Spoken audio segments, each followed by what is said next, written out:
Selamat sore, saudara-saudara yang kekasih dalam Tuhan Yesus Kristus. Hari ini tanggal 23 Desember, 2 hari lagi kita merayakan hari Natal. Salah satu kisah Natal yang populer adalah tentang orang Majus melihat bintang dari timur, dan mereka datang dari Persia ke Yerusalem untuk mencari juru selamat. Yang mereka ketahui dari terbitnya bintang itu, di Yerusalem mereka ketemunya Herodes, dan kemudian Herodes dengan petunjuk dari imam-imam ahli-ahli Taurat memberitahu pada orang Majus ini bahwa Mesias itu adanya di Bethlehem. Cari dia di sana, sembahlah mereka.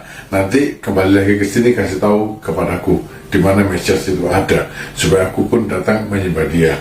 Dan orang Majus itu dengan petunjuk dari Herodes, dan kemudian bintang yang mereka lihat di timur itu muncul, dan mereka mengikuti bintang itu berhenti tepat di atas tempat di mana Mesias Tuhan Yesus itu ada. Mereka datang menyembah Tuhan Yesus, dan kemudian waktu malam sebelum mereka pulang, mereka diperingatkan dalam mimpi oleh Tuhan supaya jangan kembali kepada Herodes. Jadi pulanglah mereka ke negerinya melalui jalan yang lain. Saudara, perjalanan orang Majus itu menggambarkan hidup kita sebelum dan sesudah bertemu dengan Tuhan Yesus. Sebelum bertemu Tuhan Yesus, kita semua mengambil jalan yang umum ditempuh oleh semua orang, jalan yang ada di dunia ini.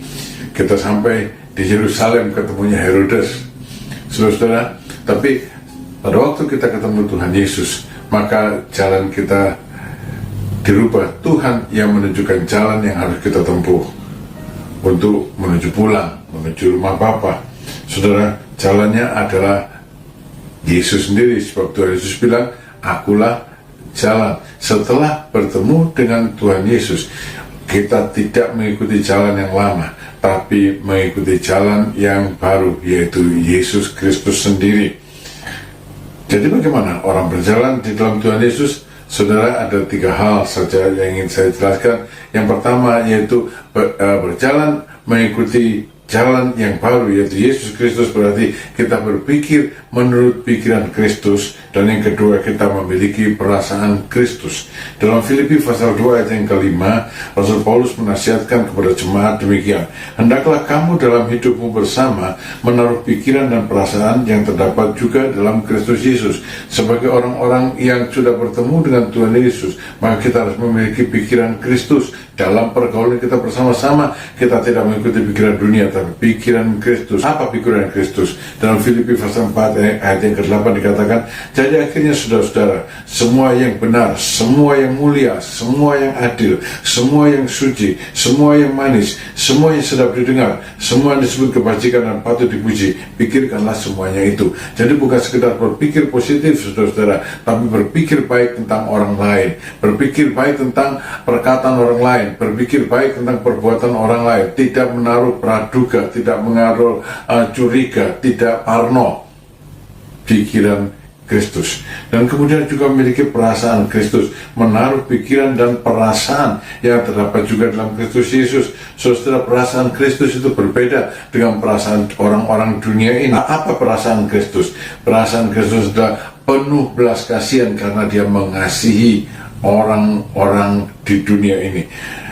Tuhan Yesus berkata kepada murid-muridnya, pergilah, pelajarilah arti firman ini. Yang ku kehendaki adalah belas kasihan, bukan persembahan, karena aku datang bukan untuk orang benar, melainkan orang berdosa. Matius 9 ayat yang ke-13.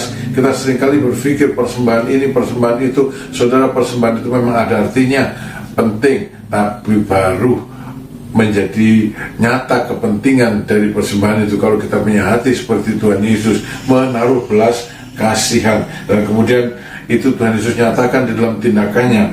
Dalam Matius pasal 9 ayat ke-36 dikatakan, melihat orang banyak itu tergeraklah hati Yesus oleh belas kasihan kepada mereka, karena mereka lelah dan terhantar sebagai domba yang tidak bergembala. Apa hati yang penuh belas kasihan melihat orang-orang yang memerlukan pertolongan, dan Tuhan Yesus menolong mereka, mengulurkan tangannya atas mereka tanpa membeda-bedakan mereka orang benar atau tidak benar. Semuanya ditolong. Hati yang penuh belas kasihan. Saudara-saudara, ini jalan yang baru. Dan kemudian yang ketiga adalah bahwa kita ini ada orang-orang yang diutus ke dalam dunia ini untuk berjuang. Tapi saudara-saudara, kita berjuang bukan dengan senjata kelaliman dan tipu daya yang dipakai oleh dunia ini. Di dunia ini siapa yang paling kuat, siapa yang paling menang persenjataannya, bahkan siapa yang paling kejam, mungkin dia akan menang. Tapi saudara-saudara, kami memang masih hidup di dunia, diutus ke dalam dunia, tapi kami tidak berjuang secara duniawi.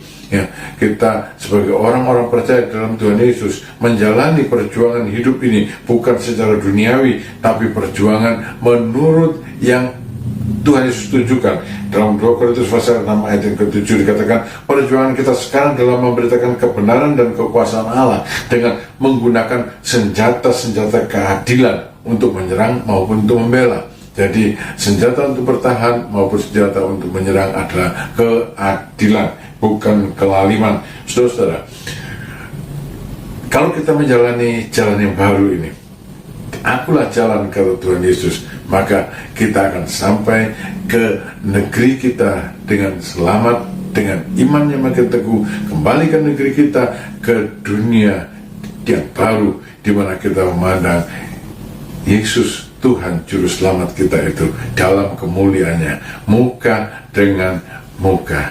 Selamat hari Natal, saudara. Tuhan memberkati saudara-saudara semuanya. Terima kasih sudah mengikuti renungan sejati sampai akhir. Amin.